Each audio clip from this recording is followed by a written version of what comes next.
All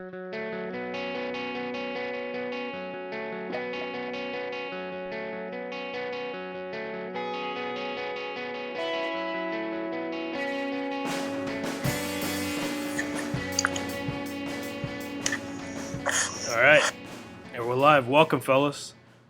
Welcome to the Week 4 NFL Recap Roundtable, the Football v Football podcast. Everything's tested, everything's working. So, yeah, we'll go ahead and just get started. Start with the early morning game. Minnesota Vikings beat the New Orleans Saints 28-25. This was the London game. Did any of you guys catch this game or see some highlights? Yeah, I think I caught like a part of the second quarter and then a little bit more. Yeah, Chris Olave, man, like Chris Olave. yeah, That guy's both you guys have him on your team, man. That guy, he is trending up and up and up. You know, at the beginning of the season, I thought Michael Thomas and Jarvis Landry were gonna kind of make it tough for him, but he's too good to deny. Too good to deny. Yeah, he's hungry, man. He pretty much most everything that's thrown to him, he catches. But that game, that was I saw a bunch of highlights of it, and really tough loss for New Orleans at the end, man. That Will Lutz double doink. Double doink. That was tough. I mean, great game at the end, real close. Yeah. Yeah. You know the commentators, it was kind of weird. They were like, yeah, you know, these fans in London, they love the kicking game. I guess because of Because soccer, yeah. But it was just like weird. I was like, all right, dude, I don't think that's the case. They kept saying it. Yeah, no. Yeah, 51-yarder. I think somebody else, either the Vikings kicker or Lutz, hit a 60-yarder also in the game. Yeah. So conditions were good for it. But, I mean, I think the main takeaway of this game, Justin Jefferson. Yeah. Justin Jefferson ate. I mean, this was a London game. He ate fish and chips. He ate curry. He had, a spotted tea after the game. He just ate all game. I mean, after last week, he wouldn't be denied today. Yeah, no, he's legit, man. He's I've been very weirdly like kind of like holding off on declaring him being like that best wide receiver kind of category, but I think he's there. Absolutely. Big time. Yeah. Like Andy Dalton, I think played decently for him coming in and not having been played in a while. I thought he played pretty well. Yeah, the Dalton-assance. I'm not a big fan of Jameis Winston, honestly. I think, and Dalton. I mean, I think Almoter can talk to us about Dalton. He was the Cowboys' backup for a while, but I think he's not the quarterback of the future. But I think for this year, I think he could be better than Winston. Yeah, he's a guy who can probably come in, run the offense. He won't create very many things, and if you ask him to, you might be looking for trouble if you kind of like ask him to create and make plays. But if you just want a guy to come in, run the offense, get the ball into like the hands of your receivers, which by the way they have plenty of receivers. Oh yeah, and they have. I mean, I don't know when Kamara, he's going to be healthy, but they have weapons and they have a defense. So if you can just run the offense, I think he should be okay. Yeah, Ingram doesn't seem to age for some reason, but anyway. Yeah, I think they should give him more carries, honestly, over Latavius Murray. I mean, they're splitting pretty evenly between them, but I think Mark Ingram should be just plowing with it. Yeah, I mean both those guys are veterans. That looked like a 2017 offense with those running backs. But anyway, moving on to the next game. New York Giants defeat the Chicago Bears 20-12. To me, this whole game was about the Giants running the ball. Between Saquon, Daniel Jones, and Besman's boy Tyrod, they had over 250 yards running. Yeah, man. The Giants have to be the worst 3-1 team in history. This was like the battle of two really bad teams, and I mean, I had Justin Fields on my fantasy. I think I complained about it in the last episode. I'd be pretty concerned if I was a Bears fan because like they have problems like in the passing game, and it feels like they don't trust him to throw the ball. So yeah, this was like I don't know, a battle of like horrible teams, but I guess entertaining in its own way. Yeah, I think the Giants were a mess towards the end when Daniel Jones got hurt, put in Tyrod, and then when Tyrod got hurt, and then they threw Daniel Jones back in with a very obviously injured ankle, lined him up as a receiver, and just tried to. They had no other quarterbacks. I think they only have 2 on their roster, and threw him in. And I mean, he could have severely injured his ankle, and then that would have been it. But I think they barely, narrowly hung on and got out. But just poor decision making. Yeah, absolutely. Yeah, and I think Justin Fields, the only thing he's good at is running the ball. I mean, I don't know. He doesn't really have many weapons, but he doesn't seem like a great passer. And I would agree that the Giants are one of the worst 3-1 teams that I've seen, and I can very, very much so see them, becoming maybe winning 2 or 3 games the rest of the season. One of those teams that peaks early. All right, we got Rolly joining the call. This is some chaos. How's it going, bro? How you doing? I think you're on mute.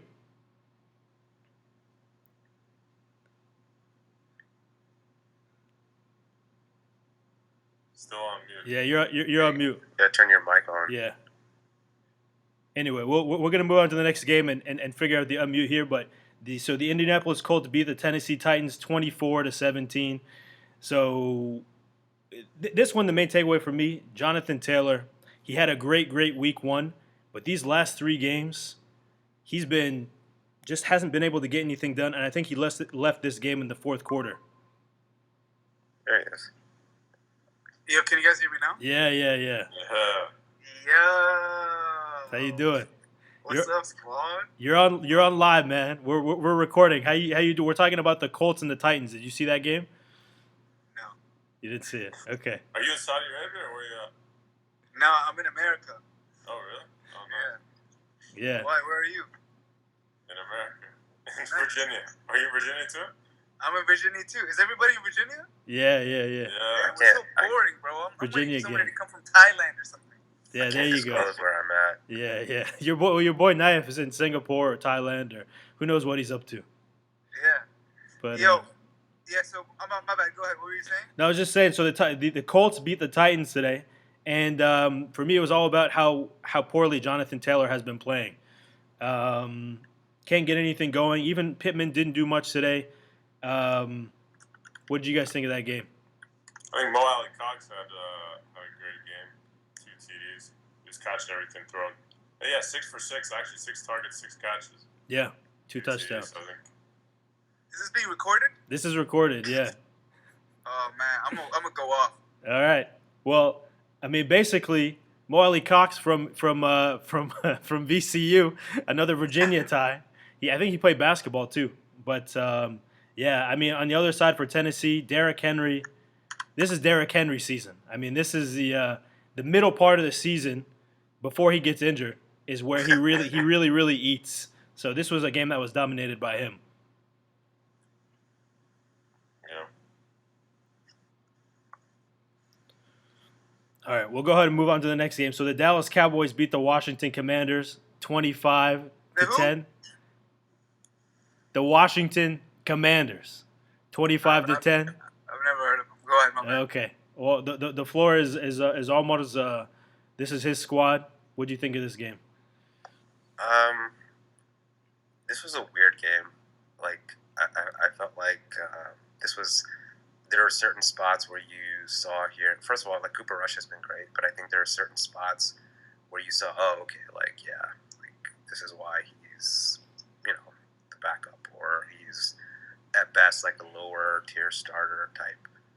Because he missed some throws. There were like 2 interceptions or 2 throws that were definite picks that were called back because of it was like PI or something. I feel like what happened in this game was our defense just kind of stifled the Commanders, more so Carson Wentz. Like, I was so wrong in saying that people were overstating how bad Wentz is. Wentz is, like, terrible. Like, there are times where he is just, like, so bad. And it's funny because I think the Commanders actually have some weapons. Like their running game was going, the receivers are pretty solid, and their interior defensive line was shutting down our run. Like our run game did not look that good. But I think like what happened for like the third game in a row now is that Cooper Rush ran the offense very effectively. He knows the offense. He's not going out beyond his capabilities, and he's just kind of making the right throws and the right reads. And I think, to be quite honest, I felt like we kind of just benefited from the competition we were playing. Yeah. So yeah, it was a weird game, but glad we got the W. Yeah. Bench Dak Prescott. Bench. Keep Yeah. this Cooper Rush guy in. He's killing it, baby. There you What go. do you think, Armani? Yeah, bench him. Well, Rest of listen, the year. there's a lot. There's some talk about riding that hot hand. I mean, you're not the only one to say that. So I know, Alma, you're saying that there were some interceptions that were called back, and he seems to be very efficient, very clean. He's not throwing picks, I guess, that are counting at least. So yeah, I mean, I think there's a legitimate argument until he does badly in a game, maybe keep him in. He honestly Is he looks like not 3-0? Yeah, 3-0. Guys, he looks guys, like he has look, game experience, even though he's fresh. But Yeah. he's good. Yeah. guys, Dak was an MVP front runner last year before he got hurt. Let's keep this in perspective. So was Drew Bledsoe, bro. But Brady took him to the homeland. Bledsoe was. Oh my God, we're not doing this. Oh my God. No, there's a legit argument, I think, and we'll talk about this more. We want to get to more than the other games, but for Washington, Brian Robinson, the guy that was shot before the season started, is returning from the IL and is going to be coming back next week. And I Good think, for him. yeah, that's amazing. He got shot, and he's already in condition to play. And I think he's going to really, really rejuvenate this team. If you saw him play in the preseason, that guy is going to, between him and Antonio Gibson and J.D. McKissick, they're going to have a great running game. I think that running game is going to open up some of the offense, and I think even Carson Wentz isn't going to be able to blow it as much when Brian Robinson comes back. So I'm excited for Brian Robinson to come back. But we'll go ahead and move on to the next game. New York Jets beat the Pittsburgh Steelers 24-20. Robert Saleh and the Jets keep collecting receipts. They're a gritty team, and you know what? I wish Sherrier was on the call because Pittsburgh is bad. They're just a bad team. And Bess, what did you say about this? About the quarterback? Yeah, Pickett, 3 picks. That's all he does. He was all over the place. He had 2 rushing touchdowns. He kind of made Pittsburgh think that they were in the game, and then he threw 3 picks and just blew it. Mitch Trubisky, yeah, he obviously needed to get pulled. What else? What else went on this game? Yeah, I mean, I think Zach Wilson, he had an okay. He had 2 picks as well, but they pulled it off. I think the best guy that they have on the team is the coach. Really, he seems like he's the most into it. Who's that? Saleh? Robert Saleh. Yeah, big time. Yeah, he Saleh was great. won the game. But by the way, did you say Pittsburgh or Pittsburgh? For me, it's looking like Pittsburgh. And I'll tell you what, and it even, I will say, to the credit of Pittsburgh, Pickett knows how to find Pickens. They're all about picks. This guy had like over 100 yards. Pickens is a good receiver, and Pickett can get it to him, and Trubisky couldn't. So if Pickett stays in the game, it stays whatever. I mean, they have a legit QB controversy now. They're going to be a great connection. I think Pickens is going to eat. But the one guy on the Jets, their safety, Lamarcus Joyner, 2 interceptions, 4 passes defensed, 6 tackles. He was great. He was all over. That guy was the MVP of the Jets today. Yeah. Anyway, moving on. So the Los Angeles Chargers beat the Houston Texans 34-24. Dameon Pierce. 131 yards on 14 carries, 9.4 yards per carry. Also a great pass blocker on a big third down, made a great block. And here comes the superstar, Dameon Pierce. Fantasy darling. He's on your squad. What did you think, Alma? Yeah, man, I was waiting for this. Sometimes when you get these guys who are like sleepers, I think they need like a couple weeks to kind of like break into it because they're kind of getting a feel. Sometimes the teams, the coaches are getting a feel for how to use this guy. So, I wanted to be patient and see. But yeah, it seems like he's the main guy there. Well, he's probably all they have, really. So, yeah, he was the main story. And, I mean, I'm just amazed that, like, half the Chargers are on IR. Oh, it's Jacoby. We got Jacoby on the call. What's up, man? What's How you guys up? doing? What's up? We're just finishing up talking about the Chargers beating the Texans and Pierce proving that he can be an every down back and that he's a superstar.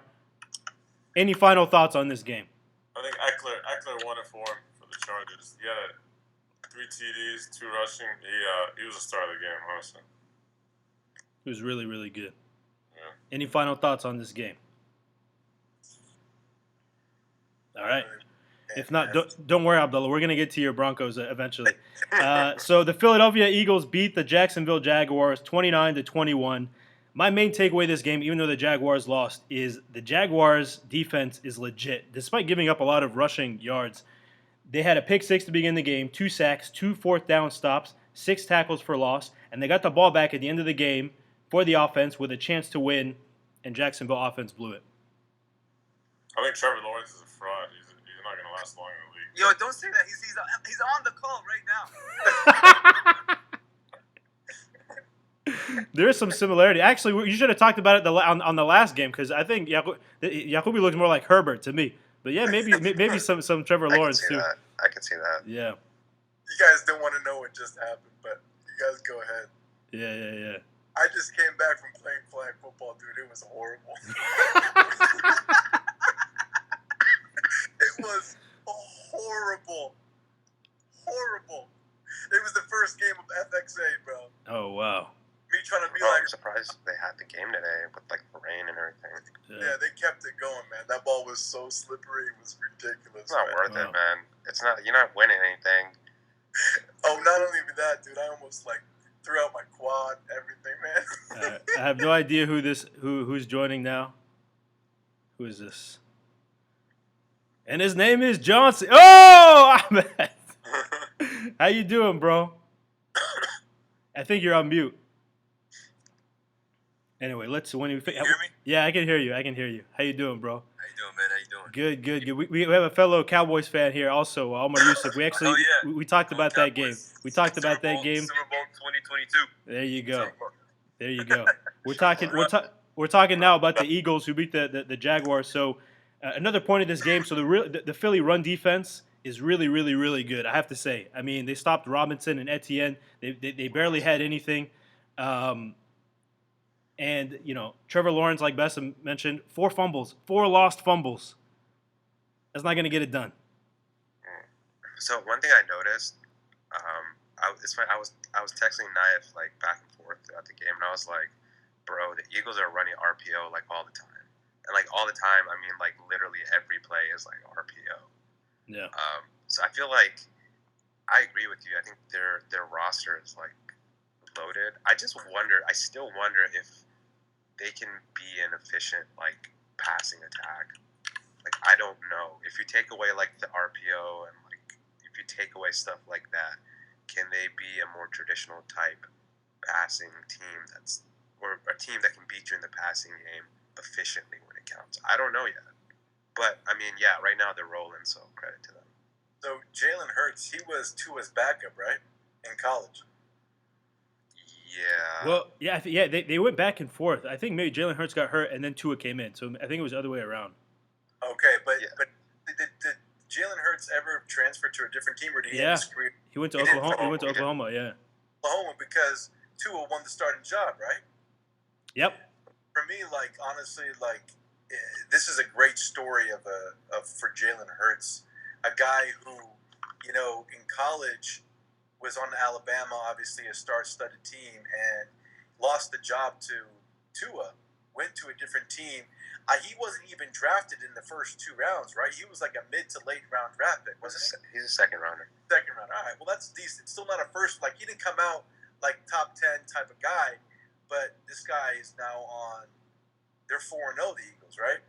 Yep. 4-0, the only team that's undefeated, I think, still, right? Right? Yeah. I think so. So, like, for me, like, I'm super, like, proud of this Jalen Hurts, man, and his story, because I was watching him back in college, and I know he went through a lot of adversity, but look at him now in the league, leading the Eagles, man, to 4-0 to start off the season, man. Yeah. Yeah, that year that Tua took over in Alabama, I remember he carried them to, like, I think it was the national championship game, and then took them out midway. I mean, he got the short end of the stick really at Alabama, and he could have stayed there and won a couple more championships, honestly. Yeah. Agreed. All right, moving right along to the next game. Buffalo Bills beat the Baltimore Ravens 23-20. Baltimore Ravens blew a 20-3 lead. I have my opinions. Does anyone want to say anything first? Yes. Okay. This is like 99% coaching, and it's funny because like the whole game I was like, so I'm a big fan of John Harbaugh. Like I think he's a great coach. His team is always consistently good. It doesn't matter the roster. Like they're just always like competitive. I have no idea why they went for it at the end. Seriously. And then like his explanation was like so stupid because he was like, oh well, then like the opposing team would have like it would be 4-down territory for them for every series, but it was like that literally makes no sense, and it doesn't justify you going for it from like they're on like the 2-yard line or something. Yeah. So yeah, I mean I know like Lamar also do that pick and whatever, but I feel like that's where you're gonna go with this, but I don't know. They should have just kicked the field goal, man. I think Lamar Jackson threw several bump throws, especially at the end. That one big pick, just I don't know, he just couldn't finish it. Yep. What do you think about those purple jerseys, though? The jerseys, huh? I mean, I like purple because that's University of Washington, but I'm going to say what I think about Lamar again. He completed 3 passes for 17 yards to his best receiver, and to throw that end zone pick with the game on the line. He's not a big time quarterback. He's a running back that can throw. And I'm always going to say that about this guy until he improves. He's also one of the ugliest human beings I've ever seen in my whole life. That's the type of analysis we're looking for. But he's also a star, dude. That's the crazy, man. That's the crazy. Hold on, real question. If you're Baltimore, so I feel like his contract is a little bit more. It's not as cut and dry as like everybody's making it out to be, because I think the issue is, should the Ravens give him a fully guaranteed contract, especially knowing his style of play, right? Like he might get hurt or he might get dinged up or whatever. Like I am all for like the players getting their money. Like I'm all for fully guaranteed contracts. But I don't know, man. Like, and the thing is like if the Ravens aren't gonna do it, you seriously got to start thinking like, if you're really not gonna do it, are you just gonna let him walk, right? And you get nothing for him. Right. So I have a different opinion from the both of you, actually. So I actually think he's a better passer than people give him credit for. I actually don't think that interception. Honestly, I think the play call should have never happened. That play call is like you're putting your whole game on that one play call when your team got in position and all you need is the 3 points to go take the lead and just play some defense against the Buffalo Bills. Really? And you go for a touchdown pass?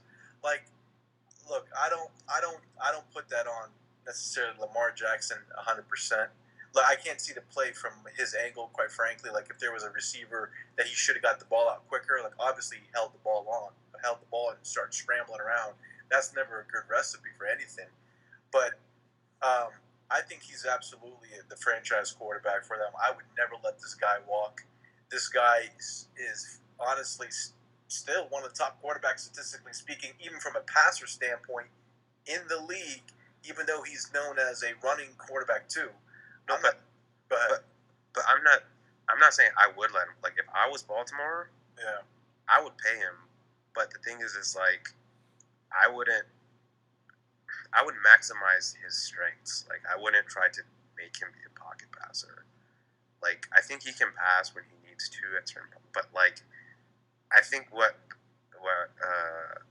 Omar is saying, I think that you do see, like, in certain instances, like, some of his passes are off. There are certain, parts of the game or certain, like, segments where it's just kind of not connecting. Now, if you want to say, okay, we're going to take him and we're going to make him be a playmaker, I can understand that because, like, the things he can do are so dynamic. But the thing is like, you got to structure your whole offense differently. Like, that's why, like, when people were like, oh, well, he doesn't have any receivers, he kind of doesn't need them because, like, he just runs around and, like, creates, like, it's like backyard football, which is fine. Like, but my only concern is, like, I don't know if it's sustainable. Agreed. Agreed. And let's move on to the next game. I think this would make a good topic for a future episode, maybe a full episode. But let's move on to the Atlanta Falcons beat the Cleveland Browns 23-20. My takeaway on this: Tyler Algier, the running back, 10 rushes, 84 yards, and a catch for 20 yards. I think you saw Atlanta's real future running back today in Tyler Algiers. When the Cordero Patterson dream, when people wake up from this Cordero Patterson dream, that's what I saw today. Is he from Algeria? Maybe natively. I know he went to BYU, oddly. But, yeah, I mean, another takeaway for me from this game, Marcus Mariota, he already has 7 turnovers on the season. It's ironic because of how conservative he was kind of like throughout his career. And I know I'm kind of talking trash about the Falcons, but because even though they won this game, but I think he's going to be replaced by Desmond Ridder at some point this season. I mean, he might as well be. Yeah. How about Nick Chubb? Chubb. Running all Chubby. over. He got it done. Chubby. Yeah. And they have Kareem Hunt, just in case, you want to give him a little break. Yeah. There you go. All right. Moving on to the next game. So the Seattle Seahawks beat the Detroit Lions 48-45 in a comment by RG3 that I'm not gonna repeat. You guys can go check his Twitter about what he said about this. But anyway, running the ball, Rashad Penny. Oh, yeah. Running the ball effectively and winning like this is a fever dream for Pete Carroll. What did you guys think of this game? I was kind of shocked at how high scoring it was. I think not a lot of people know that apparently the Lions lead the league in explosive plays. Like, they have the most explosive plays on offense in the whole league. So their offense is actually pretty explosive. I didn't expect the Seahawks to match that. But they definitely, I think, kind of got the best of them. So I was just kind of surprised to see that. What's the stat line on his completion percentage for Geno? Did he match what he's been doing so far? It's good. He's been efficient, man. I've been hard on Geno, but he's been efficient. Listen, don't get him in end of game situations. Don't put the ball in his hand with the game on the line. Anything else, solid. I'll give him that. How about Was he above 70%? What's up? Was he above 70%? I think he is. I think he's been one of the most efficient in the league. He was 23 for 30, so that's 76%. There Wow. you go. Del B, baby, West Virginia, let's go. There you go. Yeah, he went to his alma Russ mater. who? That's right. They're saying Russ who, man. They gave away. They had the better of the two quarterbacks was on their team, and they got a bunch of picks, and they got a bunch of Broncos too. Wow. Seahawks looking like they got the better of that trade, man. Absolutely. We're going to talk about the Broncos next, but just to finish off what Besson mentioned, Hawkinson, crazy day. He had, I think, a record-breaking day, and this is something that Seattle the defense does every single game. Whoever the best receiver on the team is, he's going to have a career day. Just to give him. 179 yards, 2 touchdowns. He was running all over him. Jared Jared Goff Goff actually had a good game. He's been putting up yardage and points despite having, I guess they have an average team, but they have some weapons. Jamal Williams, 2 TDs. Who else? Yeah. No, it could have gone either way, but Geno had a great game as well. He got me 46 points in fantasy, Jared Goff, man. This guy's been picked him off the free agency too. Yeah. And don't be fooled here. Amon-Ra St. Brown and DeAndre Swift both missed this game. They're 2 best offensive players, and Seattle gave up 45 points. just to tell you how crap Seattle's defense is. All right, so just keep that in mind. Keep that in mind for future weeks. All right, moving on. Las Vegas Raiders beat Abdullah Yaqubi's beloved Denver Broncos 32-23. I'll just, I'll give you the floor here. I thought just my first note is Las Vegas was very intentional about getting Devontae the ball early, and I think it was very successful for them. Abdullah? I'll be honest, I only watched the first half, and my takeaway is, one, why is Melvin Gordon still getting the ball? Just say that for 2 years. There was a statistic I saw. I remember on IG, it was on my feed. This guy has 11 fumbles as a Denver Broncos. I think he's been with us for like 2 or 3 years. 11. Is it the elevation? He's not breathing well or what? The guaranteed in life taxes death, and Melvin Gordon's gonna fumble. Oh, it is the elevation. He can't breathe, so he's coughing up the ball. That's what's going on. He needs to get his lungs wider or something. There dude. you I don't go. know what it is with him, dude, but yeah, man. Shoot, man. Oh, here's the other thing. I'll tell you one other thing, man. The Cowboys wide receiver, what's his name? CeeDee Lamb, looking like the better draft pick than Jerry Jeudy, man. Oh yeah, Judy is. I'm pissed. Yeah. They try to get him the ball, and he's okay, but I don't think he's gonna last long. Dude, You think- he's flimsy, man. Yeah. Why do you think that is? Is he just not? He's overrated, man. I don't know. Not this game. He had 5 targets, 4 catches, but last few games he's got a lot of balls thrown to him that he drops balls. He drops balls. He definitely drops balls. The thing is what he's really good at is like route running, and he's got some good quick speed on him.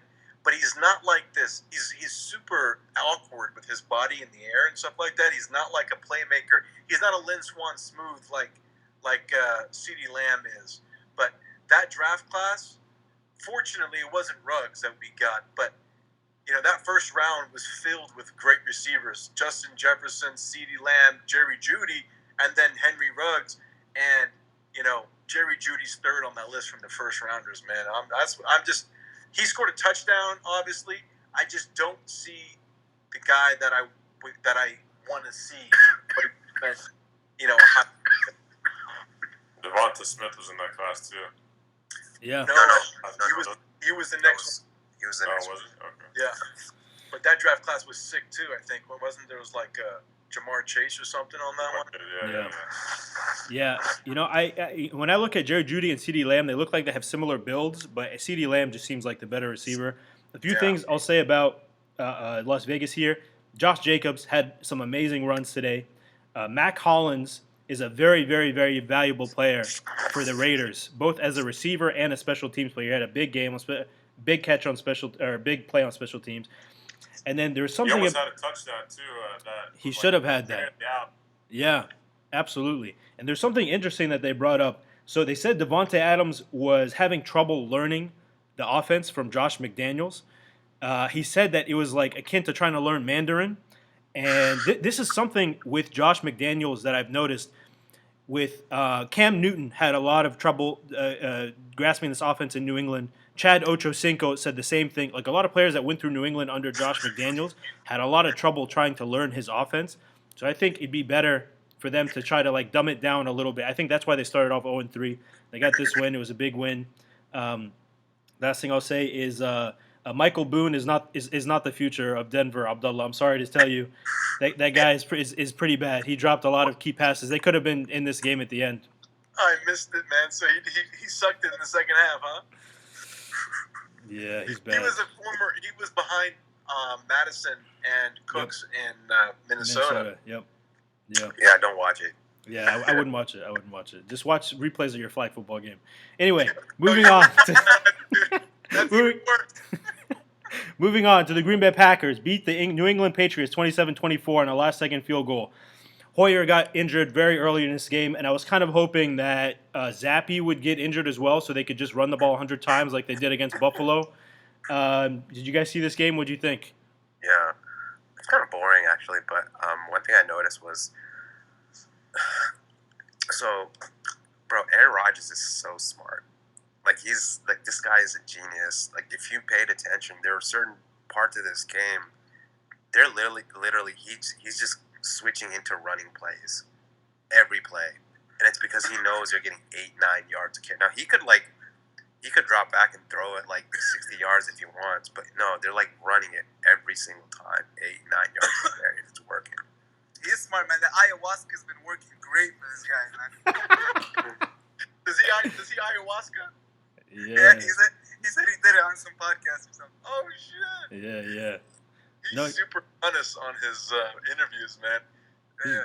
He's great. Honestly, yeah, great quarterback, and I think he's a smart guy. And you're absolutely right. There was another play where he looked off the safety and made him go left when he's looking that way, and he threw it to Tunyon for his first touchdown of the game. Yeah. Incredibly sharp. That was the ayahuasca kicking in for sure. I mean, he definitely like mind pushed him to the left and then got him up the middle.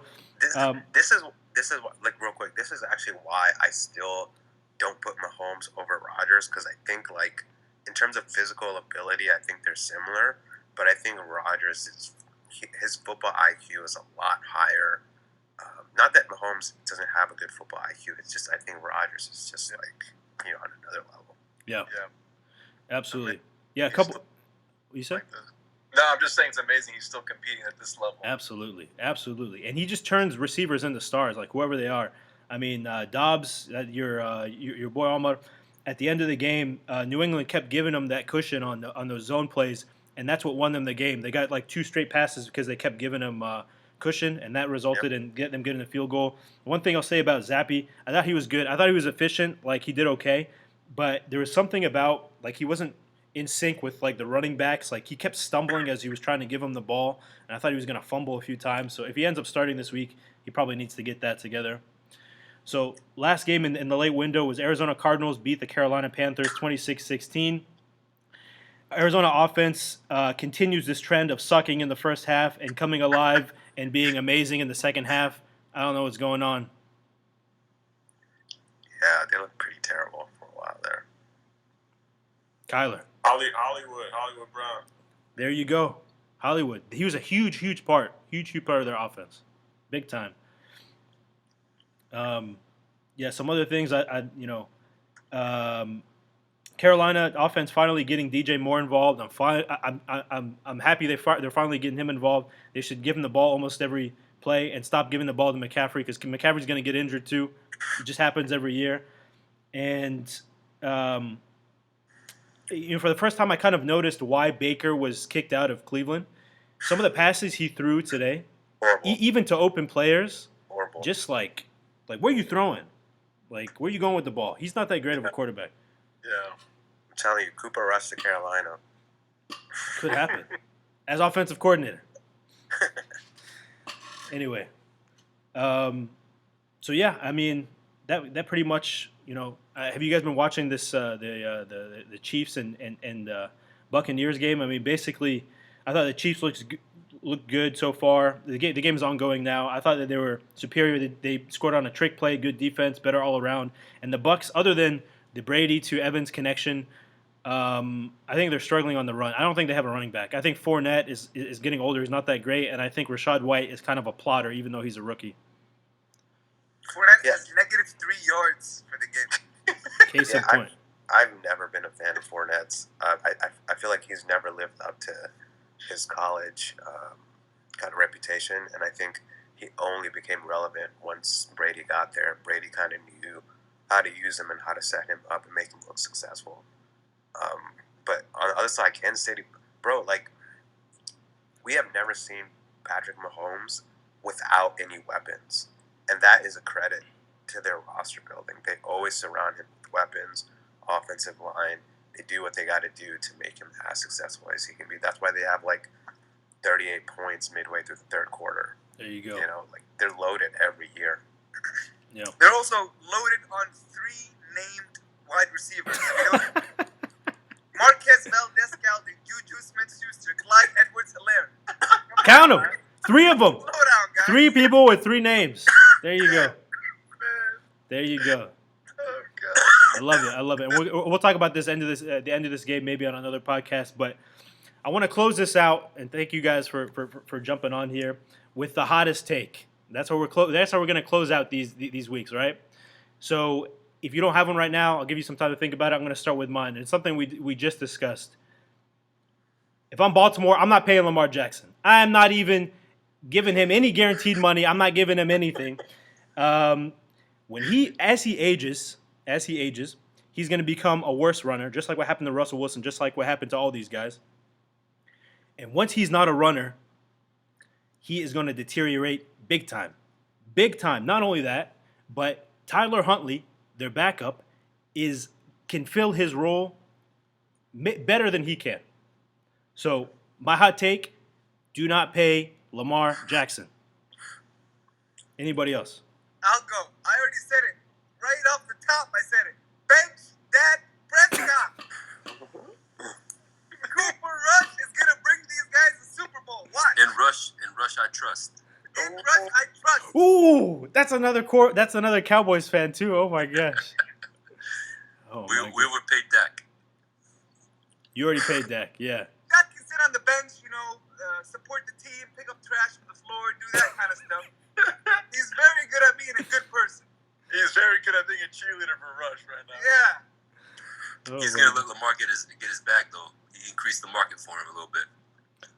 Yeah, that goes directly against what I just said, but maybe it's possible. I don't think they should pay Lamar. They might end up paying him, but no, I'm with you. I'm just saying it. They're gonna increase the market on him for sure for another team, like maybe I don't know, Panthers maybe or somebody Here's else. my hot take. What's your hot take? All right? Yeah. Melvin Gordon should not be on the Broncos. That's not a hot take. That's not a hot take. So what's a hot take then? Is it something that's like Somebody not saying. Yeah, that's fine. That's fine. Whatever you want it to be. But yeah, your hottest takeaway of the week. So anybody else have what's your most controversial opinion of the? I think something I've seen recently is just a lot of whining for flags, like almost like American foot or like soccer as. Or flag football, like Jacoby over here. When he threw a pick six today, he was lying on the ground calling for a flag, like something happened. It was he got picked. That's it. Live with it. Yeah. But he was just whining. He's like, "Where's the flag?" Like someone barely touched his legs at the end. Just a lot of whining, kind of like soccer-esque. Yeah. So they need to man up, is what you're saying. Yeah, man up. Yeah. Anybody else? Final hot takes. Dan Snyder needs to sell the team immediately. He's horrible. He's trash. To Jeff Bezos? oh. I live 10 minutes from their headquarters, and it's just every time I look at it, it's just so depressing. I mean, I look at the Cowboys headquarters, and it's like, wow, and this is like a little piece of crap. Yeah. I don't know. He needs to get out. Where's the headquarters for the Commanders? Ashburn, Virginia. Okay. Yeah. Oh, why? You got a hot take to close this out? Yeah. I mean, the Dak slander is pretty crazy, but another guy who's been getting a lot of slander, his teammate Trayvon Diggs, and I forgot to mention this when we talked about the game. He was the player of the game, and I think he should be defensive player of the week because if you watch that game, he dominated. Like he had another pick. He had I think like 2 or 3, maybe 4 actually pass deflections. He had 2 key pass deflections, one on a touchdown and one at the end of the game that effectively ended the game. My take basically is I think he's been better this year than he was last year when he had 11 picks. And the reason I say that is because I think he's a more complete player. He's not getting burned as much. He's more technically sound. And then in addition to that, he still has his playmaking, ball hawking ability. So I think he is turning into a very elite, top 5, top 3 cornerback type player. So that's my take. Nice. Yeah, we'll see what he does the rest of the year. All right, guys. So we're going to finish this off with anything you guys want to plug. I want to thank you guys for jumping on. Anything you guys want to plug, your social media, businesses, whatever you guys want to plug. We'll start with Bassem. He jumped on first. This podcast is sponsored by Coconut Inc. Go to coconutvibes.com, the best eau de Bakur out there, and fragrances. Check it out. Coconutvibes.com. Nice. Oh, why? You got anything? Nothing this week. I'll just second the coconut vibes, and we also got to get Roddy viral with his IG. There you go. Got to get those going. There you go, Roddy. You're next. What do you got? Anything to plug? This podcast is also sponsored by Second Rise Coffee. Go to secondrisecoffee.com. The absolute most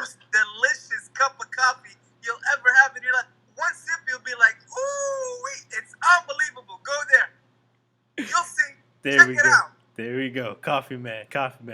All right. Abdullah, anything to plug? Well, if we're selling our own businesses, man, if y'all still paying power, you're buying power from dirty power producers, shit, you're in the wrong century. It's time to switch to solar. And if you want to buy some solar panels, I can get you some. Go to Sunrun Solar USA. That's my IG. I'll give you some solar panels, man. Start buying some power from the sun. Let's do Can it. you say that one more time? I didn't hear it. Sunrun Solar USA. There we go. There we go. Solar power, baby. All right, Ahmed, you got anything to plug? Social media, anything? I just want to say, give a shout out to my team, the Denison Deers, #1 in the League of Extraordinary Gentlemen. Armor knows about that. Yes. I think we're gonna take it this year. So Yeah. Denison Deers 4-0, baby. Let's go. There we go. He's got a great squad. Guys, thank you so much for joining on the Week 4 NFL Recap Roundtable. This is the Football v Football podcast. You can follow this on Instagram at football_v_football, on Twitter at fballvfball. You can find this on YouTube, Spotify, Anchor, and you can support it on Ko-fi, ko-fi.com/football v football. Thanks all for joining. Have a fantastic day, football fans.